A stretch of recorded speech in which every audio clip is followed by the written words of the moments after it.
सभी को सीताराम। आप सभी का भी के कॉम्पिटिशन क्लासेस में आपका हार्दिक स्वागत है। आज हम BA, BSc, BCom final years के जो स्टूडेंट्स हैं वो फाउंडेशन का कोर्स है इंग्लिश का, उसका चैप्टर नंबर 5 पढ़ने जा रहे हैं। इससे पहले चैप्टर 1, 2, 3, 4 कंप्लीट करवा दिए गए हैं। अगर आपने उनको नहीं देखा हो तो उनको भी देख लीजिएगा और यकीन मानिए जितने क्वेश्चन करवाए हैं इनमें से सब आ जाएंगे और आपको स्टोरी भी समझ में आ जाएगी। तो आज का लास्ट टॉपिक है, लास्ट चैप्टर है, क्या है? द सेल्फिश जेंट, स्वार्थी राक्षस। किसके द्वारा लिखा गया है? ऑस्कर विल्डे द्वारा लिखा गया है। तो सबसे पहले हम देखेंगे इसकी समरी के अनुसार हम बता देंगे आपको कि पूरी कहानी क्या है और आपको लिखना क्या है। फिर उसके बाद पूरे क्वेश्चन आंसर देखते जाएंगे और कंप्लीट कर लेंगे।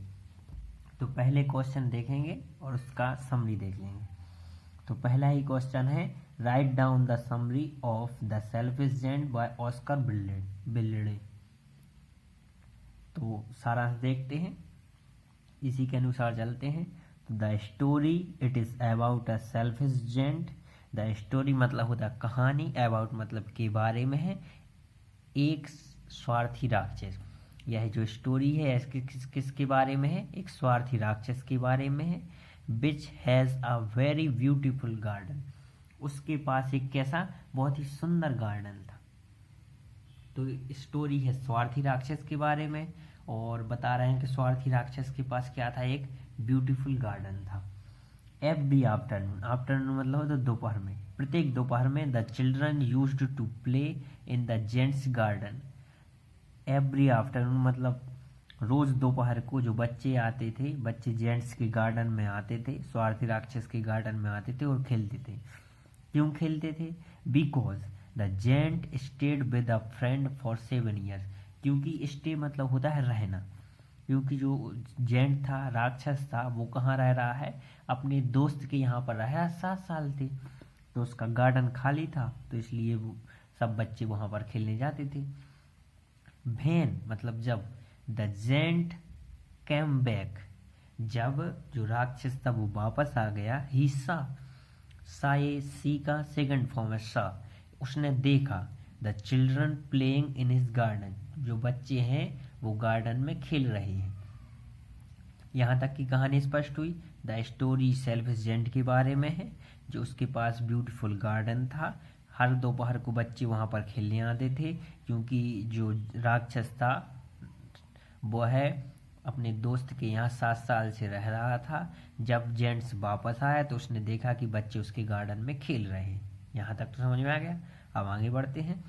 The giant got angry, angry मतलब होता गुस्सा हो गया। जेंट को क्या आया? गुस्सा आया। एंड थ्रू देम अवे, और वह वापस, थ्रू मतलब फेंकना होता है, थ्रो का थ्रू हो जाता है। He didn't allow anybody to play in his garden. Allow मतलब होता है आज्ञा देना या स्वीकार करना, और डिडंट मतलब होता नहीं। तो उसने किसी को भी अपने गार्डन में खेलने से मना कर दिया, किसी को अनुमति नहीं दी। सो इसलिए he built a high wall, wall मतलब होता है यहाँ पर दीवार, हाई मतलब लंबी, बिल्ट मतलब बनाना। इसलिए उसने क्या, एक लंबी दीवार बनाई। अराउंड, अराउंड मतलब चारों, किसके चारों? गार्डन के चारों। It and he put a notice board, उसने पुट मतलब होता लगा दिया, नोटिस बोर्ड। तो इसका मतलब ये है कि उसने देखा कि बच्चे गार्डन में खेल रहे हैं तो बहुत एंग्री हुआ। वह किसी को भी अपने गार्डन में खेलने नहीं देना चाहता था, तो उसने एक लंबी दीवार बनाई, लंबी ऊंची दीवार बना दी और एक नोटिस बोर्ड टांग दिया। ठीक है। द स्प्रिंग कैम, स्प्रिंग आई, बसंत ऋतु आई। And only in the giant's garden it was winter, सब जगह बसंत ऋतु आ गई, लेकिन जो राक्षस का गार्डन था वहां पर क्या था? अभी भी सर्दी थी। द स्प्रिंग नेवर केम, जो बसंत ऋतु है वह नहीं आई। Not did the summer come in the giant garden, और ग्रीष्म ऋतु नहीं आई। क्या लगा रहा वहां पर? विंटर लगा रहा, विंटर सीजन, सर्दी का मौसम। अब उसने देखा, वन मॉर्निंग, एक सुबह, the giant was lying awake in bed, जब एक एक सुबह की टाइम था, वो सो के उठा था और उसने देखा in bed until he heard some lovely music, उसने कुछ अच्छा सुंदर सा प्यारा सा म्यूजिक सुना, उसको सुनाई दिया। किसका म्यूजिक था? It was a bird singing, पक्षी गा रहे थे। एंड देन द स्प्रिंग केम, और क्या, बसंत ऋतु उसके गार्डन में आ गई थी। And the spring came, spring बसंत ऋतु आई थी, बिकॉज, क्योंकि the children through a hole in the wall, क्योंकि बच्चों ने, जो उसने दीवार बनाई थी चारों लंबी, उसमें क्या कर लिया था, एक होल बना लिया था। जैसे हम लोग करते हैं कि कुछ कांटे की वो कुछ लगा रहता है, उसमें बीच में होल बना लेते, ऐसे ही बच्चों ने भी खेलने के लिए बीच में होल बना लिया। एंड द चिल्ड्रन क्रेप्ट इन, और बच्चे कहाँ, अंदर आ गए। तो यहाँ तक हो गया। अब देखिए इस स्टोरी को एक बार फिर रिपीट करें। यह स्टोरी सेल्फ जेंट के बारे में है। उसके पास ब्यूटीफुल गार्डन था। हर दोपहर को बच्चे वहाँ पर खेलने जाते थे, क्योंकि जो जेंट था वो अपने दोस्त के यहाँ 7 साल से रुक रहा था। जब जेंट वापस आया तो उसने बच्चों को वहाँ पर खेलते हुए पाया। इससे वह बहुत एंग्री हो गया और उसने निर्णय लिया कि मैं यहाँ पर किसी को खेलने नहीं दूंगा। इसलिए उसने एक बहुत ऊंची लंबी दीवार बना दी और एक नोटिस बोर्ड टांग दिया। अब सब जगह पर बसंत ऋतु आ गई, लेकिन जेंट्स के गार्डन में बसंत ऋतु की जगह अभी भी सर्दी का मौसम ही लगा था। ना बसंत ऋतु आई, ना ग्रीष्म ऋतु आई। एक सुबह जब वो सुबह से सोकर उठा था तो उसने बर्ड्स की लवली म्यूजिक सुना, और उसके गार्डन में भी स्प्रिंग कैम मतलब बसंत ऋतु आ गई थी। उसने देखा कि बसंत ऋतु आई क्योंकि वहाँ पर बच्चों ने क्या किया था, जो लंबी दीवार थी वहाँ पर एक होल कर लिया था और उसके अंदर आ गई थी और बच्चे खेल रहे थे। ठीक है, यहाँ तक समझ में आ गया होगा आपको। अब आगे बढ़ते हैं। द जेंट अंडरस्टूड, अंडरस्टूड मतलब होता है समझना, समझ गया था। अंडरस्टैंड का अंडरस्टूड हो गया। दैट ही वॉज सेल्फिश, वह समझ गया था कि वह कैसा है, स्वार्थी है। And that was the reason, और यही रीजन था, वाई द स्प्रिंग, स्प्रिंग मतलब बसंत ऋतु, डिडंट कम, वह समझ गया था कि वह कैसा है, स्वार्थी है। इसलिए यही कारण था कि उसके गार्डन में बसंत ऋतु नहीं आई थी। When he saw a poor little boy crying, जब उसने देखा कि एक छोटा सा बच्चा रो रहा है,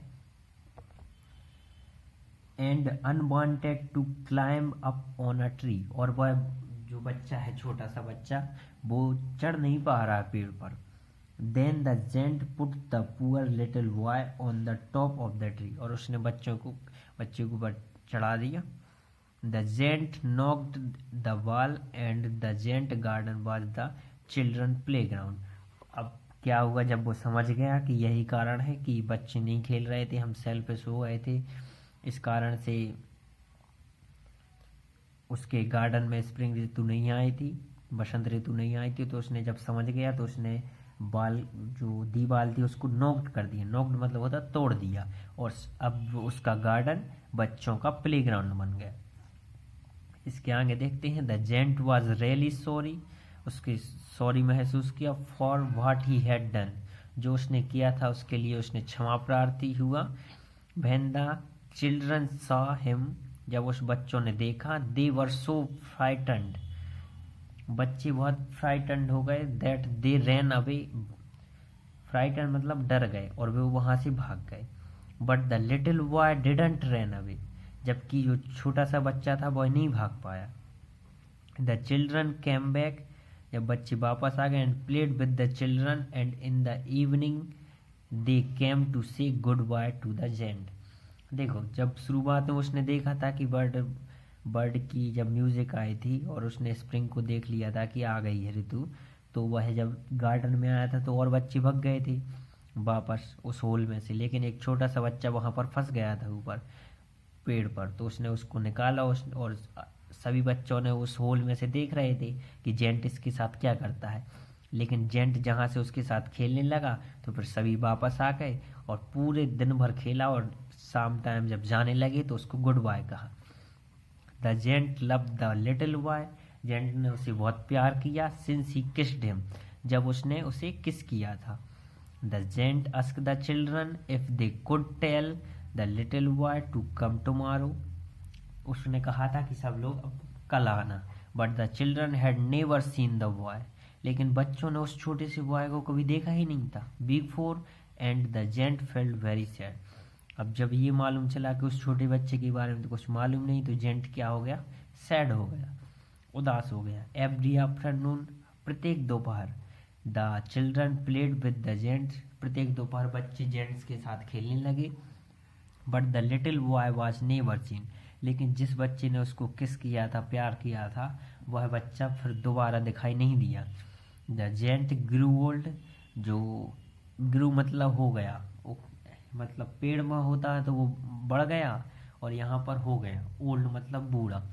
द जेंट बूढ़ा हो गया and he couldn't play so, और वह खेल नहीं सकता था। सो ही वॉच द चिल्ड्रन प्लेइंग, सो वह देख रहा था बच्चों को खेलते हुए। अब देखते हैं, one day the giant found the little boy, एक दिन उस राक्षस ने छोटे से बच्चे को देखा। On the palms of the child's hand it was sign of two nails, उसने चिन्ह को देखा, उसके नेल्स को देखा, and it was sign of two nails on the little child's feet. And the child said, बच्चे ने कहा, you let me play once in your garden, यानी कि तुमने मुझे एक बार गार्डन में खेलने दिया था। Now you shall come with me to my garden, अब मैं तुम्हें अपने गार्डन में खेलने दूंगा। विच इज पैराडाइज, वह क्या है, स्वर्ग है। देन दे फाउंड, उन्होंने पाया, द जेंट लाइंग डेड, कि जेंट वो तो मर गया है, under the tree all covered with the white blossoms, वह मर गया। और जो उसको छोटा बच्चा जो था वो कह रहा है कि तुमने तो एक दिन मुझे खेलने दिया था, अब मैं तुम्हें खिलाऊंगा अपने गार्डन में। वह क्या है, स्वर्ग है। एक टाइप से कौन है, वो भगवान है। तो ये थी, जो लिटिल बॉय था वो कृष्ण था इनकी नज़रों में। तो ये पूरी कहानी हो गई, सिंपल सी कहानी है, आपको समझ में आ गई होगी। अब धीरे धीरे इनके पूरे क्वेश्चन के आंसर देख लेते हैं, जिससे आपको पेपर एग्जाम में कोई प्रॉब्लम ना जाए। ठीक है, चलते हैं अब क्वेश्चन आंसर पर। कहानी आपने समझ ली है। सेकंड क्वेश्चन है, what is the theme of short story the selfish giant. यह question, what is the theme of short story the selfish giant, इसके बारे में बताना है। लघु कहानी की विषय वस्तु क्या है, शॉर्ट थीम बतानी है। Oscar Wilde short story the selfish giant conveys the notion that anyone can achieve eternal peace through kindness and love. Oscar Wilde बताना चाहते हैं, अगर आप अपने तक सीमित रहेंगे तो कुछ नहीं कर पाएंगे। इटर्नल पीस, आंतरिक शांति आपको तभी मिलेगी जब आपके अंदर दयालुता होगी और प्यार की भावना होगी। एनीवन कैन अचीव मतलब प्राप्त कर सकता है, इटर्नल पीस आंतरिक शांति को थ्रू किसके द्वारा, काइंडनेस मतलब दयालु, एंड लव प्यार के द्वारा। नेक्स्ट इंपोर्टेंट क्वेश्चन है, why is the giant angry with the children, दैत्य बच्चों से नाराज क्यों था। In the story a group of children regularly visits the gent's lovely garden with soft green grass। क्या था इन स्टोरी में, क्या था कि जो बच्चों का समूह था वो रेगुलरली जेंट्स के गार्डन में आता था, while the gents is away visiting the cornice ogre। जब वो अपने फ्रेंड के यहाँ गया था तो ये लोग आते रहते थे। अपॉन हिज रिटर्न, जब वो वापस आया, द जेंट को रियलाइज हुआ that the children have been using his garden as a playground, बच्चे तो मेरे गार्डन को एक प्लेग्राउंड की भांति खेल रहे हैं। And he gets so angry, वो एंग्री हो गया with them that decide to build a wall around the garden to prevent मतलब रोकना, देम फ्रॉम एंटरिंग, उनको आने से। तो कहानी आपने समझ ही ली। दैत्य बच्चों से नाराज इसलिए था क्योंकि बच्चों ने उसके गार्डन को प्लेग्राउंड बना दिया था। इसको रोकने के लिए उसने क्या किया, चारों ओर दीवार बना दी और नोटिस बोर्ड टांग दिया। नेक्स्ट क्वेश्चन देखते हैं, what has happen during spring season, कहानी के अनुसार बसंत ऋतु में क्या घटित हुआ, देखते हैं। वैसे आपको तो मालूम ही है बसंत ऋतु में क्या घटित हुआ था, सभी को बसंत ऋतु आ गई थी, लेकिन जेंट्स के गार्डन में नहीं आई थी। तो इसी को लिखना है। समथिंग क्यूरियस हैपन्स, कुछ अजीब घटित हुआ। While the landscape around the garden goes through it's normal cycle of the seasons, normal cycle चल रही थी सीजन्स की, मतलब क्रम बाई क्रम आ रही थी। The garden remains in an eternal state of winter, जबकि गार्डन के अंदर कैसा था, वही सर्दी का मौसम ही चल रहा था। The spring came and all over the country, पूरे देश में बसंत ऋतु आ गई थी। There were little blossom and little birds only in the garden, जबकि उसके गार्डन में of the selfish giant it was still winter, उसके गार्डन में जहाँ के तहाँ विंटर ही था। The birds did not care to sing, जो पक्षी थे वो गा नहीं रहे थे। In it as there were no children, कोई बच्चा नहीं था। And the trees forgot to blossom, और जो पेड़ हैं वो है पत्तियाँ उनकी फल फूल नहीं रहे थे। The only people who were pleased were the snow and the frost. ऐसे सिंपल सा लिख दीजिएगा, ठीक है। 5वां question, what does the giant eventually realise, दैत्य ने अंत में क्या महसूस किया। द जेंट इवेंचुअली रियलाइज, उसने महसूस किया that it was a mistake, उससे क्या हो गई, गलती हो गई है, रियली सॉरी वाला, to build the wall and prevent the children from entering the garden, कि उसने वो वॉल दीवार बनाई और उसमें बच्चों को आने से रोक दिया। Because when they sneak through a hole in the wall, और जब बच्चों ने होल कर लिया और वह अंदर आ गए और स्प्रिंग ऋतु आ गई, the giant realise that the garden is only alive, garden तभी तक जीवित है जब तक बच्चे वहां पर खेल रहे हैं, ठीक है। 6th क्वेश्चन है, सॉरी ये चैप्टर नंबर 4 थे, इसके बाद चैप्टर नंबर 5 और रह गया है। तो बीएससी बीए बीकॉम जो भी है इनका फाइनल ईयर का संपूर्ण सिलेबस कंप्लीट हो जाएगा। ये फोर्थ चैप्टर है। अगर गलती से मैंने 5th बोल दिया तो आप करेक्ट कर लेना।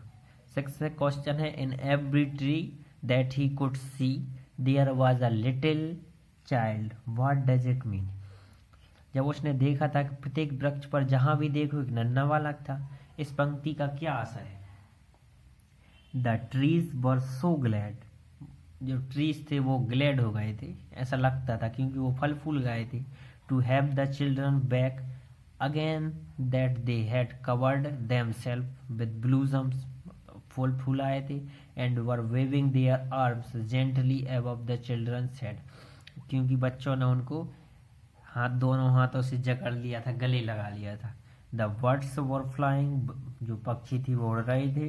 About the twittering with delight and the flowers were looking up through the green grasses and laughing, और सब जो पूरा जो गार्डन था वह चहचहा रहा था।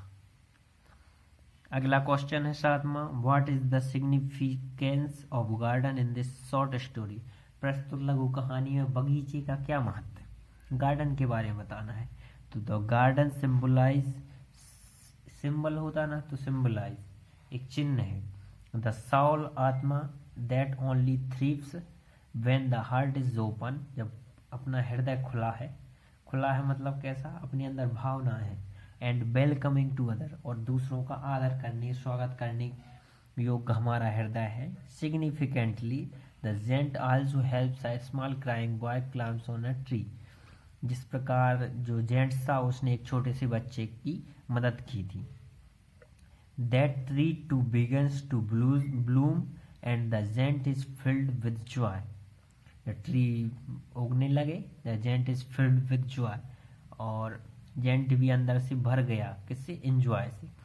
The giant later looks for the boy among the children but he does not see him, लेकिन वह छोटे से बच्चे को देखता रहा लेकिन मिला नहीं था। until many years later when the boy reappears in the garden, the boy he has bounds on his hands and feet which possess the gent, कब पहचाना वो, जब उसने पैर और हाथ के निशान देखे तो वह पहचान गया कि हाँ यही बच्चा है। कौन बच्चा है अगले क्वेश्चन है, और वह इम्पोर्टेंट क्वेश्चन है। लास्ट क्वेश्चन है, to whom the little boy has been compared with, कहानी में नन्हे बालक की तुलना किससे की गई है। The last passage cited suggest that the child was in fact Christ. वो कौन है? क्रिस्ट है. By helping him climb the tree when he was crying, जब वो रो रहा है तो इसने हेल्प की थी. The gent accepted his love and kindness. Giant ने एक्सेप्ट कर लिया प्यार और दयालुता को into his लाइफ में. By doing so, the gent secure his own salvation and eternal peace. और उसने आंतरिक शांति प्राप्त कर ली. तो ये था chapter number 4 the selfish giant by Oscar Wilde. आशा करते हैं आपको यह वीडियो पसंद आई होगी और इसके अलावा चैप्टर 1 और 2 और 3 की वीडियो डल चुकी हैं. चैप्टर 5 की वीडियो डल जाएगी. चैप्टर 5 है on the rule of road by A G Gardner द्वारा. तो इसी प्रकार ये इंग्लिश का चैप्टर ख़त्म हो जाएगा. सभी इंग्लिश सोचने के बाद हिंदी भी हो गई है, उसको देख लीजिएगा. इसके अलावा अदर सब्जेक्ट भी कंप्लीट करा दिए जाएंगे. आप इस चैनल पर बने रहें. Thank you so much. Radhe Radhe.